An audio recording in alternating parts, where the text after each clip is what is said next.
And now for our next guest.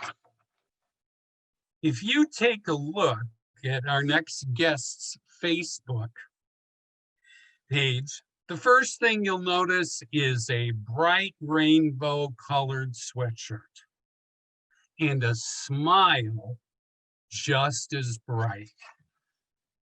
But it wasn't always this way. Kenneth Felts, at 90 years old, recently came out as gay to his family and friends. After pretending being straight for almost all of his life, he's finally been able to be himself.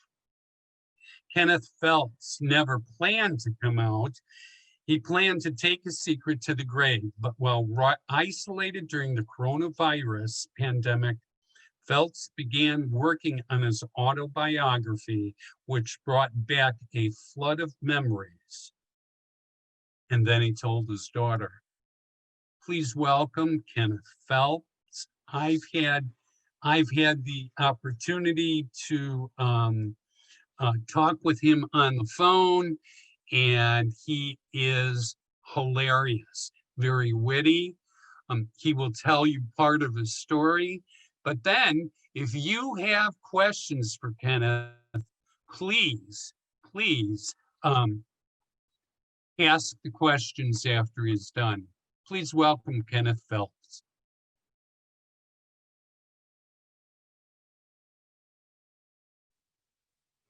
Okay, I'm unmuted.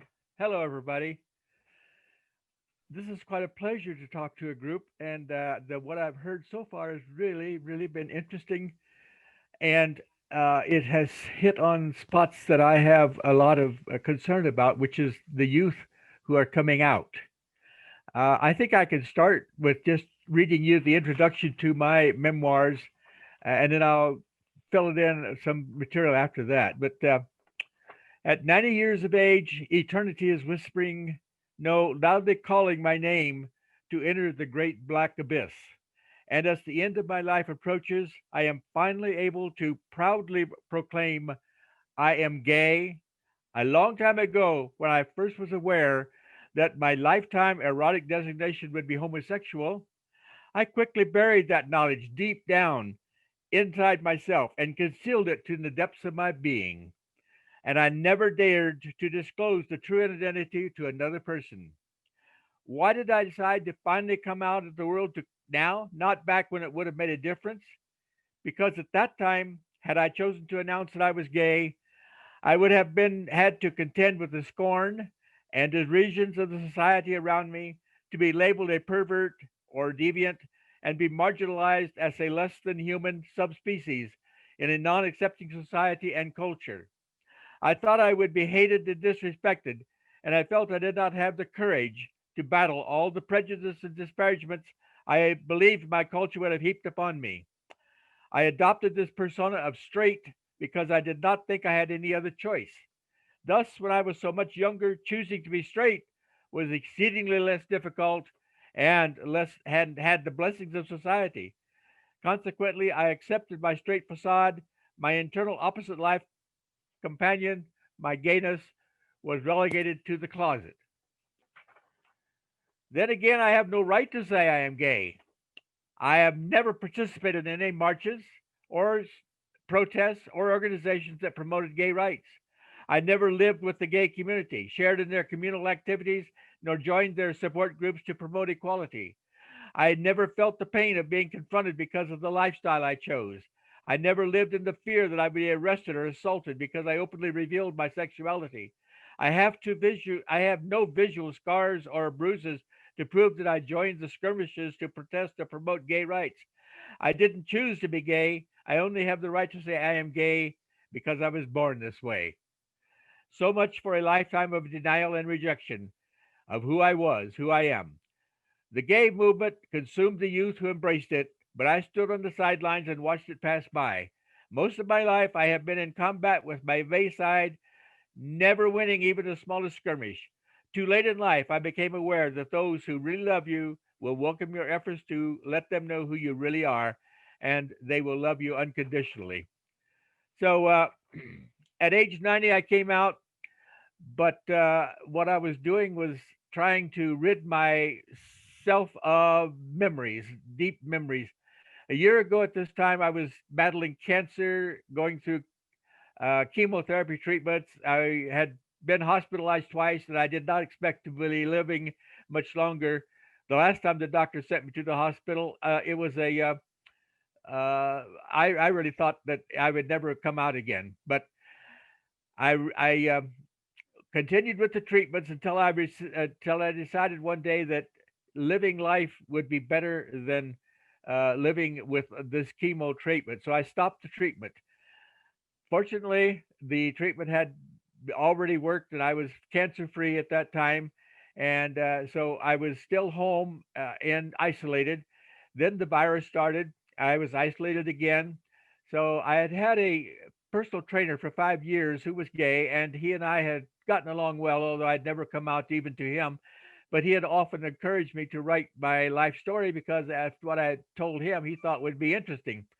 So I did. I sat down and I started writing. And as I wrote, I brought up the memories of probably the greatest love affair I've ever had, the only one I ever remember, the one person that I have loved forever and have carried that on for 70 years.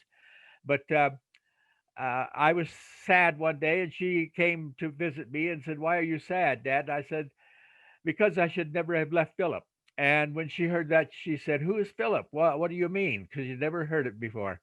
Now, do remember, my daughter came out to me 25 years ago, and that was quite a shock to me. And I was in a very unusual situation. I'm a gay father who's in the closet talking to his daughter who's coming out of the closet and telling me she's gay and a lesbian, and I don't know exactly what I'm going to do about that. So I did what I have always done. I became the coward. I gave her the full religious treatment about why she shouldn't do that, couldn't do that, won't do that. It won't last. Well, she ignored me as a good daughter should, and went on with her life and married a beautiful young lady. And I have two grandchildren, thank heavens. So uh, that was a kind of a hard place to be with telling you one story and yet sitting there knowing that I was a gay person that had been out in the early days. Um, at any rate, I told her that story, and when I got to well, she accepted it very, very, very well that I was gay, and so did her wife. Um, so I thought, okay, I think it's time for me to let my other friends know that I'm out now. Never intended to, but there I am.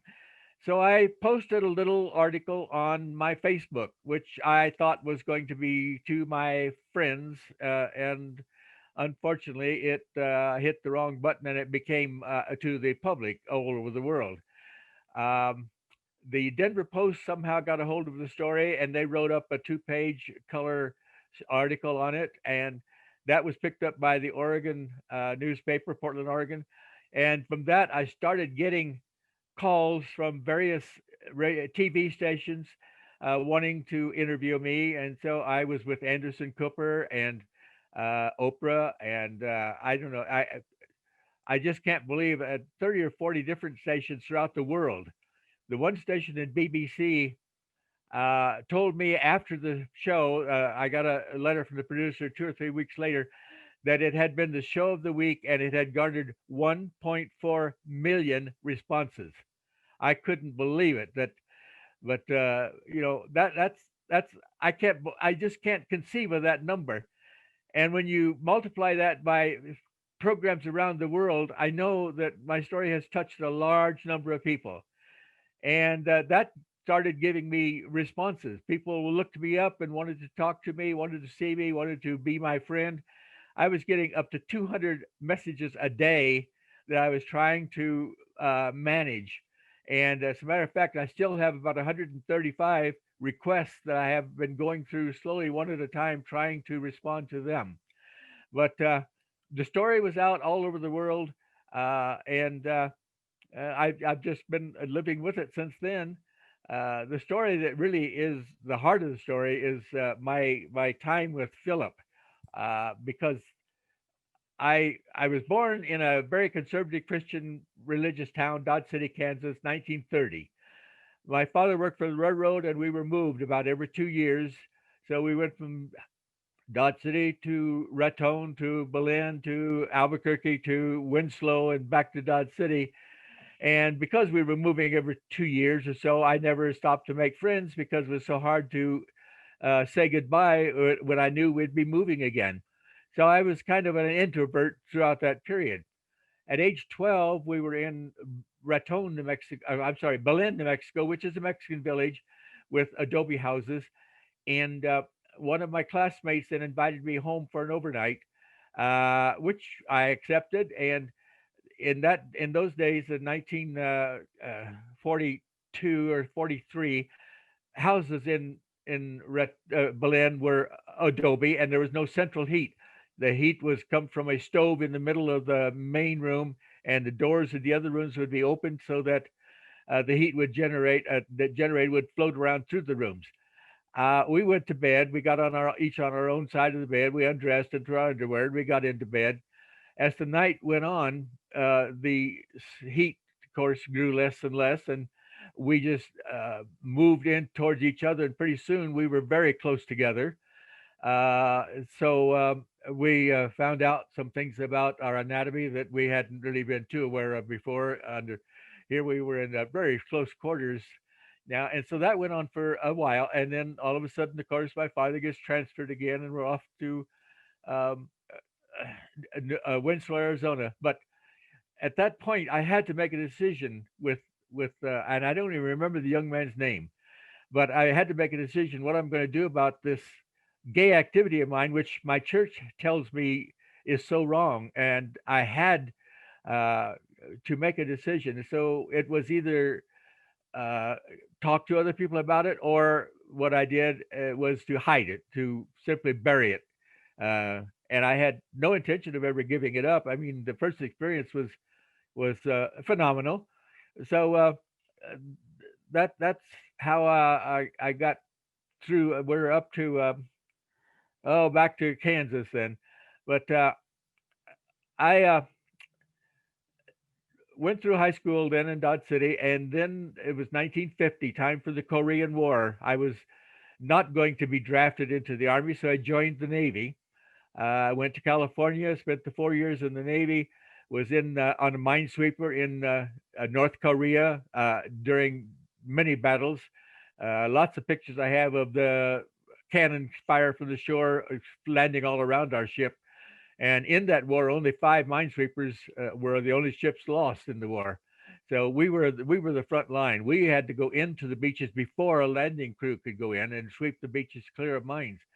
So I did that for 4 years, and I went back and finished my degree at the University of Storrs, Connecticut, and then decided to go to California and uh, go to work there because I liked it, having been in the Navy there, and I was going to be straight. I had decided that that was the only way to go, just to be straight.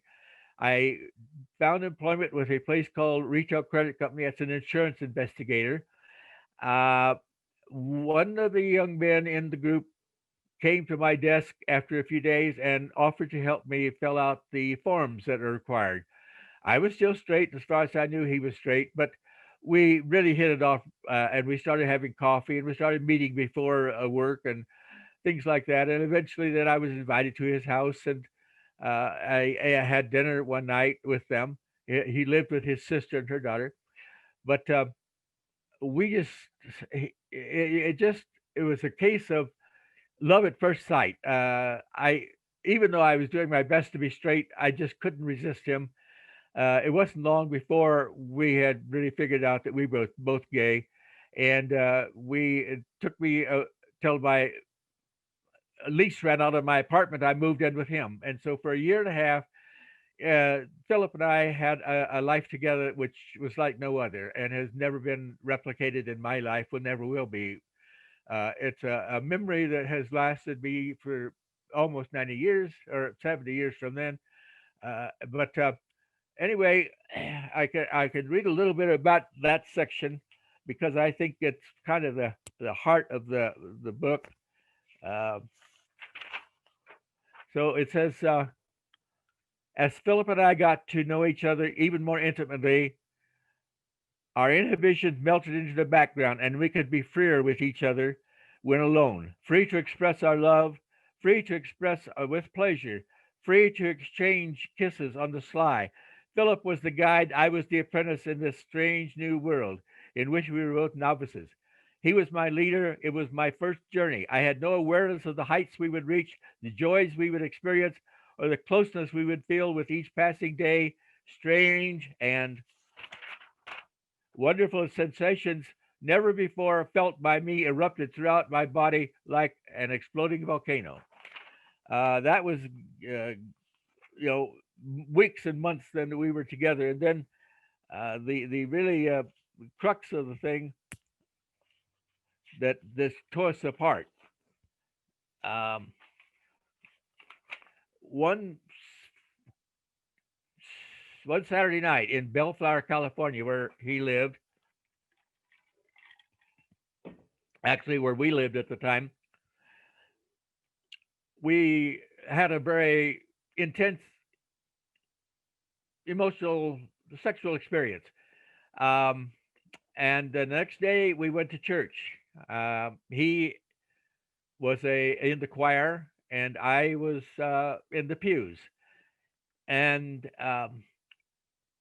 during the service, I have no idea what triggered it, but either the preacher or something, uh, I was suddenly bombarded with guilt. It just came from the heavens in like a huge storm. And I'm sitting there in my pew watching him sing in the choir, and my guilt just grew by leaps and bounds right then and there. That what we had done was beautiful and wonderful. What my religion said it was that it was wrong and I should not have done it. I should never do it again. I was torn between these two extremes, and for the next month, I battled with myself on that. And at the end of the month, I finally said, I give up. I will leave Philip and I will go straight. That was a very difficult decision. Anyway, I did go straight. I went back to Kansas. I went to churches. I married a young lady. I in 1963. I had a daughter in 1972. I got divorced in 1980. I started looking for Philip again in 1980, and no computers or anything then, so I didn't know how to find him. It was after I wrote my memoirs and was in Facebook that a lady in New Jersey said she would like to find Philip for me, and she did. Tina Wood does that kind of thing. She's a search angel, and she quickly found him, but he died in 2013, so there was no chance of us getting back together. Um, and he had a good life. He had a companion most of his life who died before he did, and then he was single the rest of his life. So in the meantime, then I could not come out. When I got divorced in 1980, my daughter was 8 years old. My ex had custody, but my daughter lived with me. I paid the alimony and child support, but I raised my daughter and was determined to stay in one location so she wouldn't be moved around like I had been when I was young. Um, I could not come out at that time because the court would not permit me to continue raising her if they knew she was in a gay home.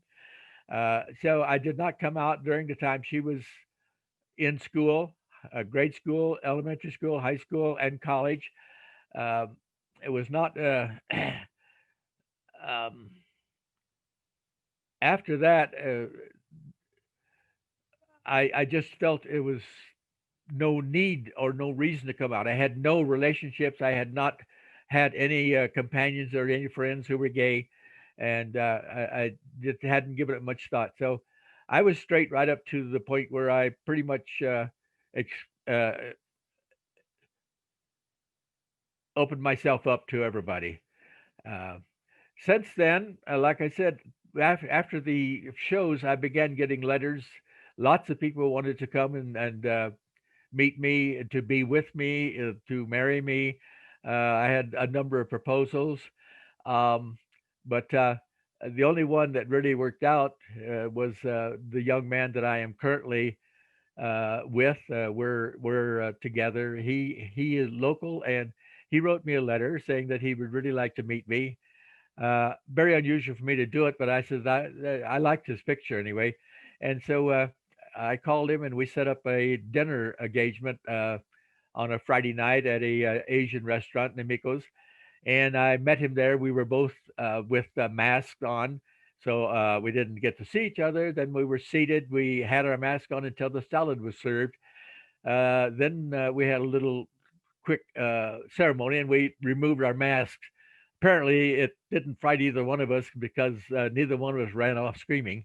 At any rate, we had a very nice dinner that evening, and we talked and we talked and we talked. And as we talked, the place got busy and noisy. And so I finally suggested, why don't we go sit in my car?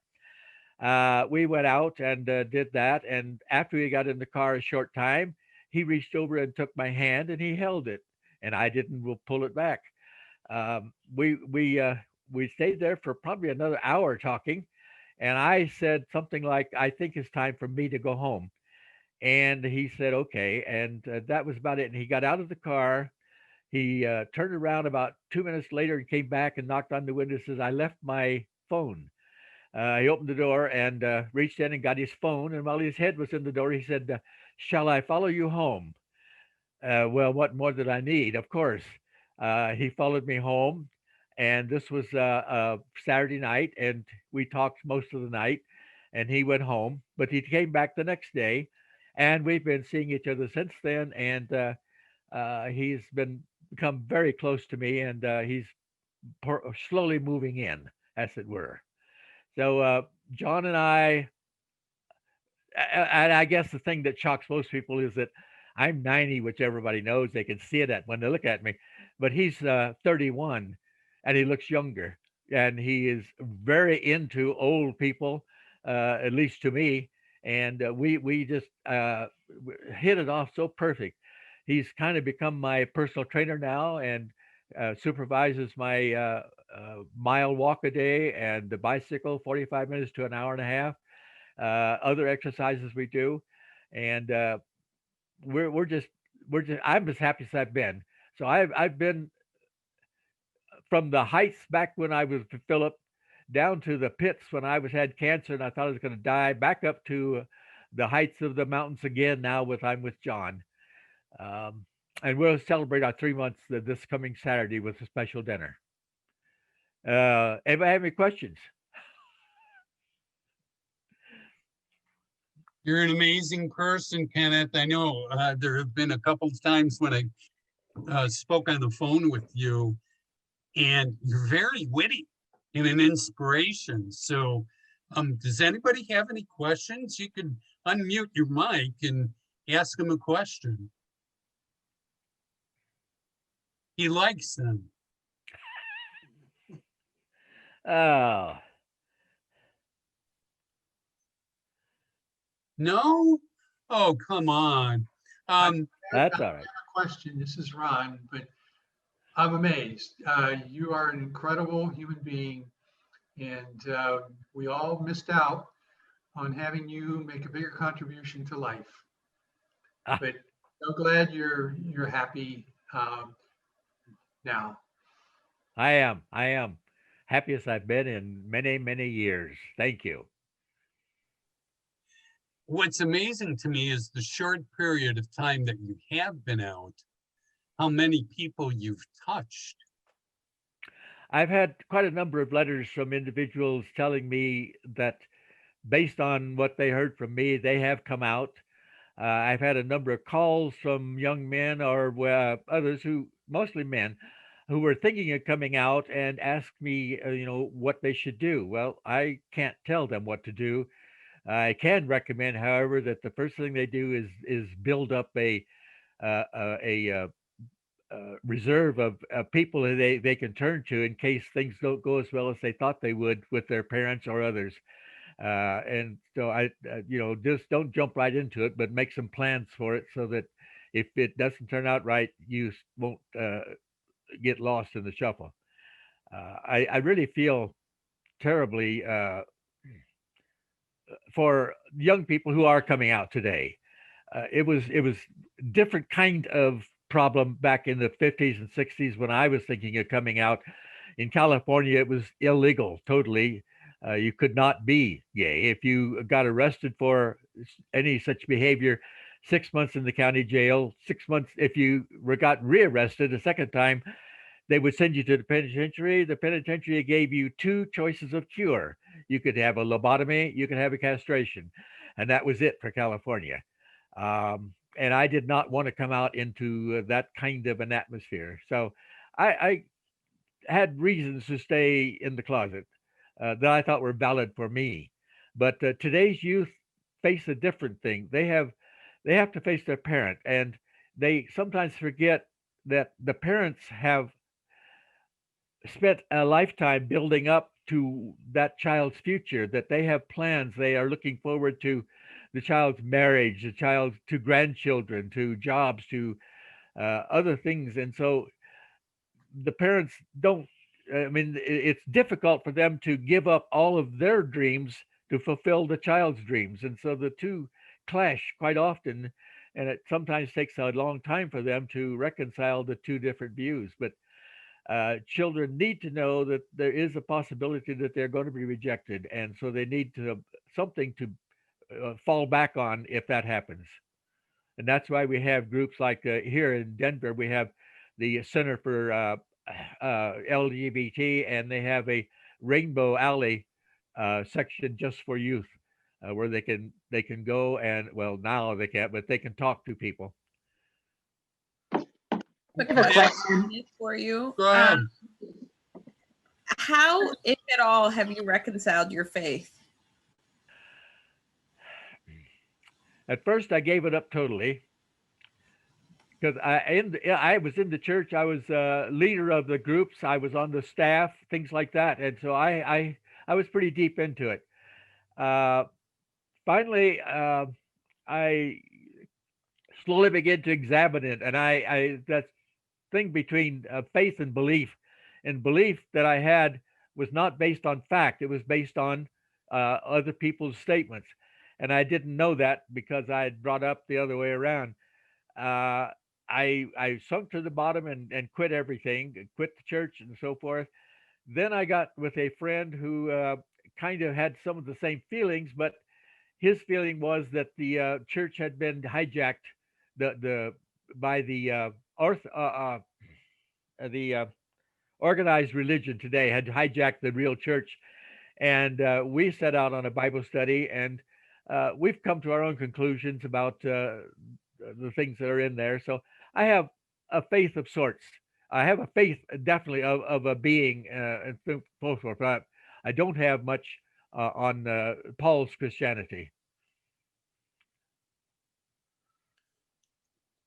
Kenneth, first off, I'd just like to thank you so very much for telling your story, because it really means a lot to so many people. I'm probably about 20 years younger than you, but also spent most of my life in the closet. I know that it was very freeing for me once I left the closet, and it just really changed me in such a dramatic way, becoming a happier person. I changed my whole personality. I went from somebody that was very introverted and very shy and not outgoing in the least bit. And a lot of it had to do with the fact that I was afraid that somebody would find out the real me and not like me because of that. And what I realized when I came out, that not only did the people that I cared about like me and accepted me for being the person that I am, but on top of it, I made all kinds of new friends, and it's been a blossoming. And I think what you're saying of your story, it's been a blossoming for you, and I just so much appreciate you telling it. Yeah. I could sum up my whole thing in 9 words. And that's when I came out, I wrote that I am gay, I am out, and I am free. And when you look at those three, Gay was finally an admission of what I really was. And when I was able to say it to everybody, then that was a very freeing thing. Second was I am out, and I let everybody know. I mean, accidentally for some of them, but I did let everybody know. And I am free was the main part because I am suddenly not looking over my shoulder to see who's watching me, to see if I wear the wrong clothes, will I be considered gay? If I look at the wrong book, will I be considered gay? If I check out a book at the library and it has to do with gayness, will everybody think I'm gay as they walk out of the library and they'll be looking at me pointing, there's a gay guy, he's got a gay book. So the freedom was the main part that no longer do I have to say, I'm not gay. I just happen to have these friends who are gay. Yeah. Now that was it. I'm out, I'm free, and I'm gay. I know exactly what you mean. And yes, I have been much more free. I was very conservative all my life. I've never had hair this long. It all came from the cancer. Everything fell out, and now it's all new. Um, the uh, No, but it slipped right away. Gone, gone. Let's see, what was it? Oh, geez, I lost that memory. Oh well, maybe it'll come back. That happens to all of us. Okay. But thank you. Anybody else Thank have you a for your story. question? Kenneth, just wondering, when can we get a copy of your memoirs? I have no idea. I had a book published in 2013 that I wrote about a trader, an Indian trader here in Southwest Colorado. So I know the process I went through with that, and I'm not sure if I want to do that or if I like to follow Nancy maybe and do a self-publishing.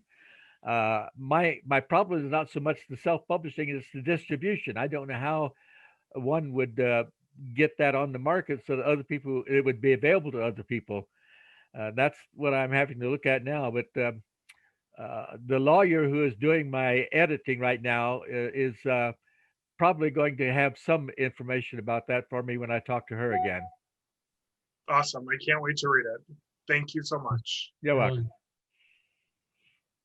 Really? Anybody else? That's it? Come on. Is there anything else before we end this session tonight? Kenneth, is there anything else that you could tell us? I think so. If I could find it here, I don't know. Well, all I can say is I wish I had done it many, many years ago, maybe when I was much, much younger, and I would not have faced quite the problems that I would have when I was in my teens and 20s if I came out at that point and in California. So I wish I'd done it sooner. I think people need to know that you're going to be surprised at the response. 99.9% of the response is positive. Just like just now said, people accept you for being truthful and being a person that I don't know, that they love me. I've had more love given to me since I came out than I got most of my lifetime. I just can't believe the vibes that I keep getting. All of the messages daily that come in have read things about me, and so I'm just happy as can be. Thank you, Kenneth. You're an inspiration. You really are. Thank you. Thank you. Everybody, thank you for joining us this evening. I hope you enjoyed yourself. If you would like to know more about us, Outward Journey, go to our website or Facebook group. You can join our group.